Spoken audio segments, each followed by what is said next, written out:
চিনি থেকে সরাসরি ডিজেল উৎপাদনের পদ্ধতি উদ্ভাবনের দাবি করেছেন বিজ্ঞানীরা। টাইমস অফ ইন্ডিয়া জানায়, ক্যালিফোর্নিয়া বিশ্ববিদ্যালয়ের গবেষকদের দাবি, প্রয়াত ইসরায়েলি রসায়নবিদ চেইম ওয়েজম্যানের উদ্ভাবিত গাজন প্রক্রিয়ায় সামান্য পরিবর্তনের মাধ্যমে চিনি থেকে ডিজেল উৎপাদন পদ্ধতি বের করেছেন।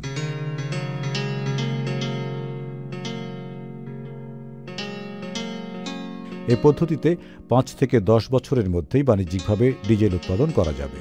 এই ডিজেল হবে পরিবেশ বান্ধব এবং গ্রিনহাউস গ্যাস নিঃসরণ কমাবে উল্লেখযোগ্য হারে। এই গবেষণার সঙ্গে যুক্ত আছেন ক্যালিফোর্নিয়া বিশ্ববিদ্যালয়ের ডিন টোস্ট, হার্ডি ব্রাঞ্চ ও ডগলাস ক্লার্ক। NRBC ব্যাংক, সুখবর প্রতিদিন।